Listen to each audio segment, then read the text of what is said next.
বাংলা সিনেমার কিংবদন্তি নায়ক মান্না একসময় নিজেই গিয়েছিলেন অহনা রহমানের বাসায়। উদ্দেশ্য ছিল একটাই, তাকে নিজের সিনেমার নায়িকা হিসেবে রাজি করানো। জীবদ্দশায় বাংলা চলচ্চিত্রে তুমুল জনপ্রিয় ছিলেন মান্না।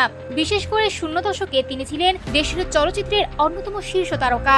2008 সালে তার আকস্মিক মৃত্যুর সময় হাতে ছিল বেশ কয়েকটি অসম্পূর্ণ সিনেমা। তেমনই একটি ছিল চাকরের প্রেম।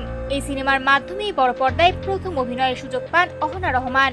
সিনেমাটি পরিচালনা করেছিলেন রকিবুল ইসলাম রাকিব। তবে মান্নার মৃত্যুর পর সিনেমাটির কাজ অসম্পূর্ণ থেকে যায়। পরে পরিচালক আমিন খানকে নিয়ে ছবির বাকি কাজ সম্পন্ন করেন। মঙ্গলবার 25 আগস্ট নিজের প্রথম সিনেমার শুটিং এর একটি পূর্ণ ছবি সামাজিক মাধ্যমে শেয়ার করেন অহনা। ছবিতে দেখা যায় সমুদ্র সৈকতে শুটিং এর বিরতিতে লাল পোশাকে বসে আছেন অহনা, আর ঠিক তার পাশেই বসে খাবার খাচ্ছেন বাংলা সিনেমার সেই সময়ের মহাতারকা মান্না।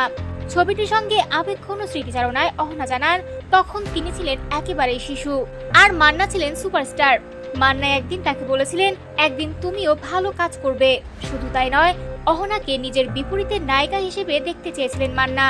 অহনার পরিবার যখন সিনেমায় কাজ করানোর বিষয়ে প্রস্তুত ছিল না, তখন পরিচালক রকিবুল ইসলাম রাকিবের সঙ্গে নিয়ে স্বয়ং মান্না তাদের বাসায় যান।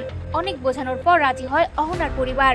তবে ভাগ্যের কি নির্মম পরিহাস, মান্না ও অহনা একসঙ্গে পুরো সিনেমার কাজ শেষ করতে পারেননি।